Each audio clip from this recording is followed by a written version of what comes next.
Hey, what's up everybody, and welcome back to News Dose. I hope everybody's ready for the weekend, but before that, we need to talk about some games. Both Xbox and the PS5 seemingly have locked down some noteworthy exclusives. First, we have the PS5 and their continued relationship with Square Enix. You know, they have teamed up quite a bit in recent years with games like Forspoken, Final Fantasy VII Remake, and the upcoming Final Fantasy XVI. Well, they might have one more game to announce here soon, and this could be yet another big one, so we'll definitely talk about that today. As for Xbox, with all their recent acquisitions, there has been some ongoing questions on who owns what IP. That's one of those messy topics as we aren't really a part of the negotiations, and we don't have the contracts in front of us to fully know. Well, we did get confirmation for an Xbox-related IP today, and it sounds like a sequel might be in development. Very interesting stuff there, but we do have a lot of other things to go over as well, and I'm going to start off with one that I'm actually really excited about, and that's Overwatch 2. Yes, I am a big fan of Overwatch. I have quite a bit of Overwatch merchandise, and it's one of my most played games of last generation. I was absolutely hooked on Overwatch for quite a long time. I used to play it for hours every day, and yeah, I've been looking for an excuse to jump back into Overwatch. I did step away over a year ago, and that's where Overwatch 2 comes in. We all know they've been working on Overwatch 2 for an extended amount of time, but yesterday we got our first real look at some of the changes that they're making for Overwatch 2's PvP. This was a 2+ hour stream with a lot of content, but right away they announced a huge, massive shift that will completely change how we approach Overwatch. Overwatch 2 will not be played in a 6 versus 6 format, but rather, they're taking that down to 5 versus 5. Now, they will continue to do a role queue, so how it's going to work is that you have 2 DPS, 2 supports, and then 1 tank. And I know for some that's going to be concerning, especially for you tank mains, but the way they explained it does make sense. Tanks can be a little suffocating, as a lot of the times it just feels like you're shooting at some kind of shield for the majority of the match. Tanks can be problematic, especially if you pair them properly, and that's one reason they decided to remove 1 tank on the battlefield. With that said, tanks will have to be balanced differently now. We did see a few changes here, such as Winston's alternate shot that can be used as a ranged attack, Reinhardt can cancel his charge, and damaging tanks don't reward as much ultimate this time around. So they are trying to balance this out, but my favorite way that they explained this was that 5 versus 5 was less people to take care of, and it gives you a better chance to carry. That sounds good to me personally, as that's where Overwatch can be a little frustrating. Just getting everybody to play as a team can definitely be difficult at times, and with 5 versus 5, that's one less person to potentially ruin a match for you. Anyways, this is a really big change, and if you do like Overwatch, let me know what you think about this new way to play Overwatch 2. In other news, the Embracer Group and THQ Nordic was very busy yesterday. I think they're one of the most interesting publishers right now because they operate differently than everybody else. They have a tendency of focusing more on AA-sized games, and I think that's very important for the game industry. We don't just need big AAA games and then small independent games. These AA games are important as well, and that's what I like about THQ Nordic. While they have been having some success, as they reported Valheim has went on to sell 6.8 million units, Destroy All Humans pushed 1 million plus, while SpongeBob Rehydrated sold 2 million. I'm really happy about that one personally, as SpongeBob is a really good 3D platformer.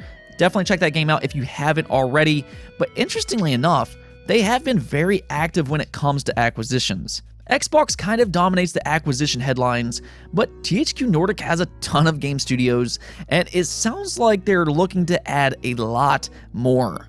Reportedly, the Embracer Group is talking to 150 companies about a potential acquisition, with 20 of them in late-stage talks. Yeah, that is absolutely crazy.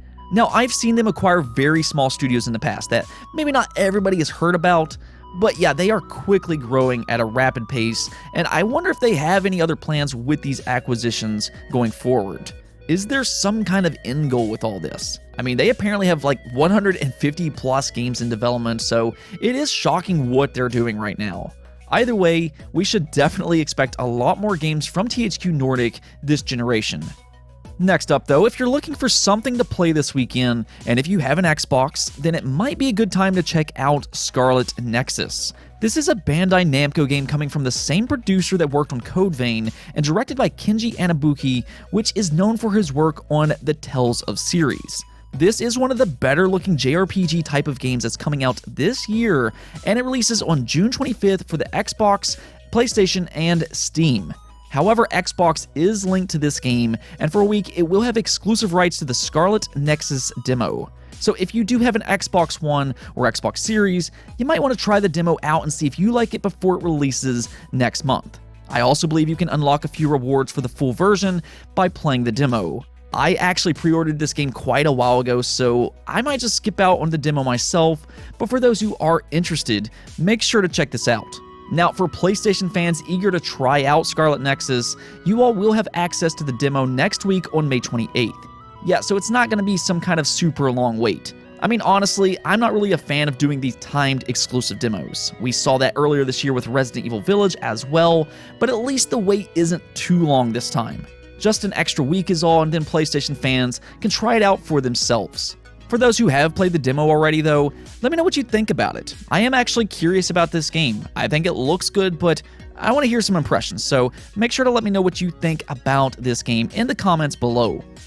Let's talk about PlayStation for a moment though, because it sounds like they might have grabbed yet another big exclusive for the PS5. Now, this is just a rumor for the time being. This is pre-E3 season where a lot of games start to leak out, some fake, while others are legit. But this one does have some credibility behind it. This is according to Navtra over on Resetera, which has accurately leaked information in the past. And a Resetera administrator did note that Navtra has provided compelling evidence to staff to verify their claims.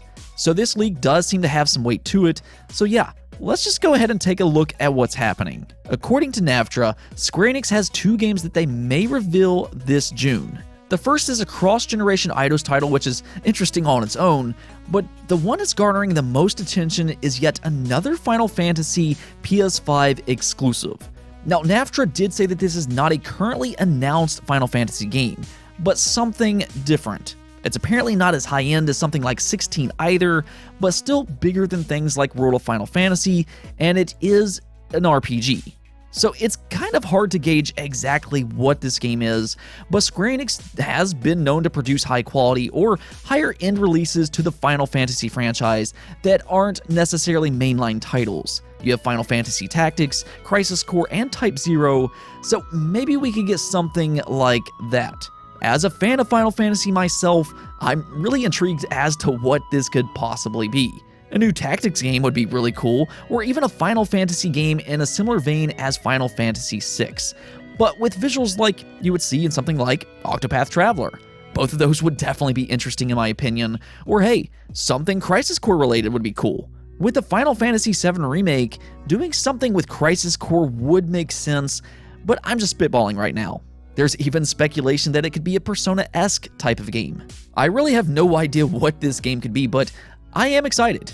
As I mentioned, I am a fan of the Final Fantasy franchise, new and old. My favorites are 7, 8, and 15.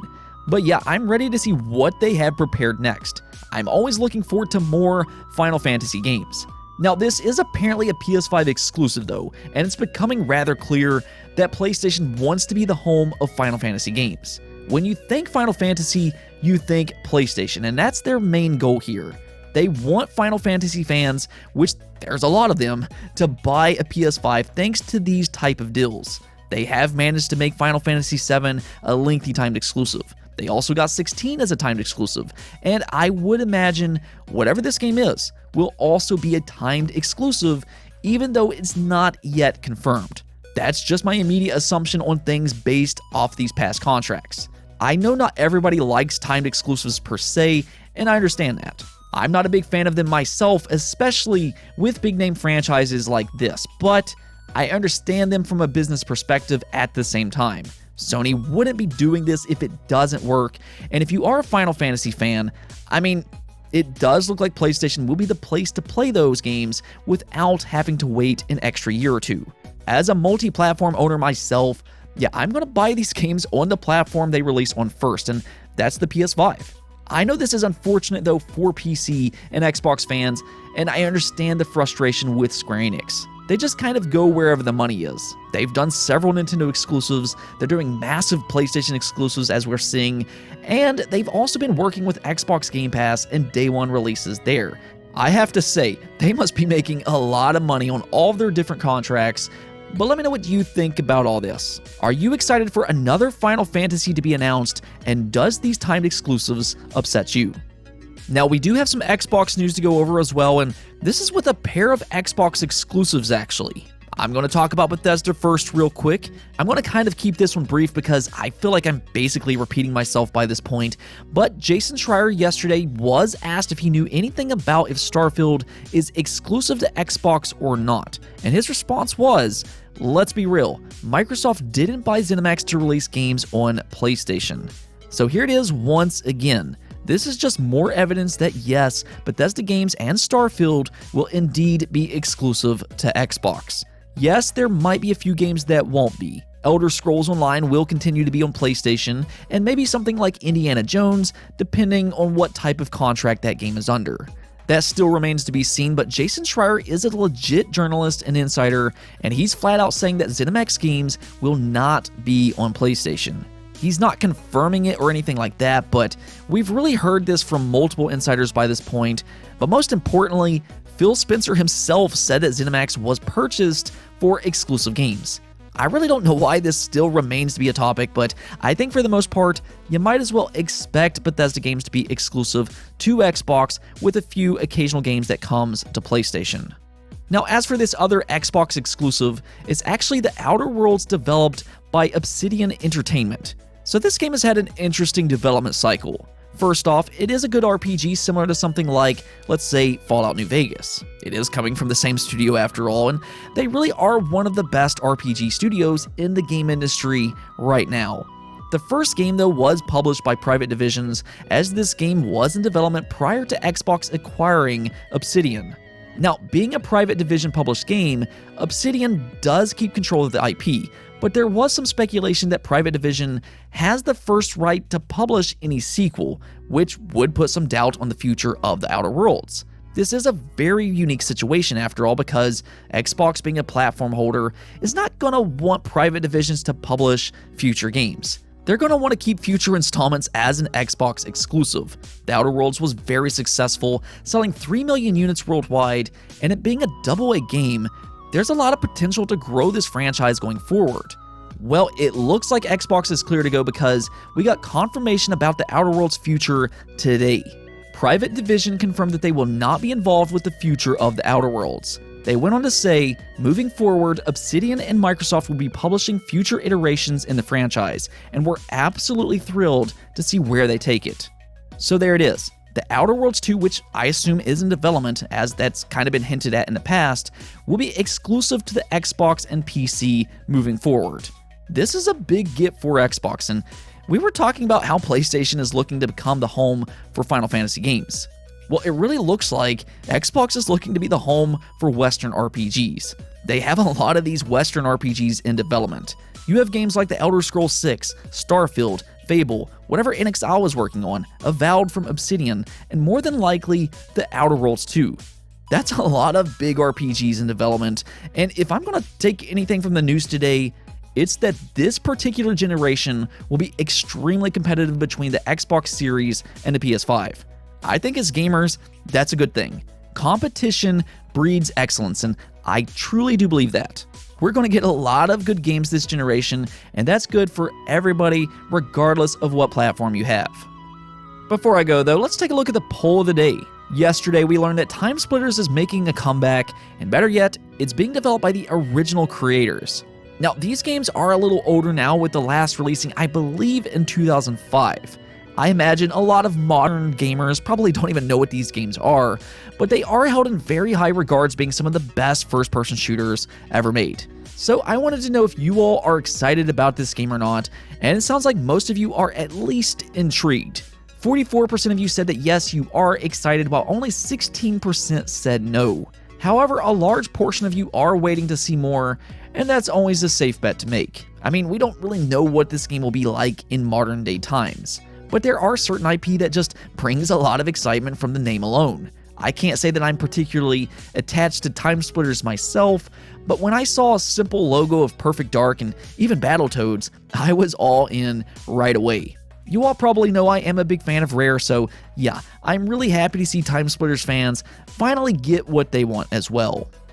Anyways though, that's it for this episode, but if you liked the video, don't forget the bell notification and subscribe button for more content just like this.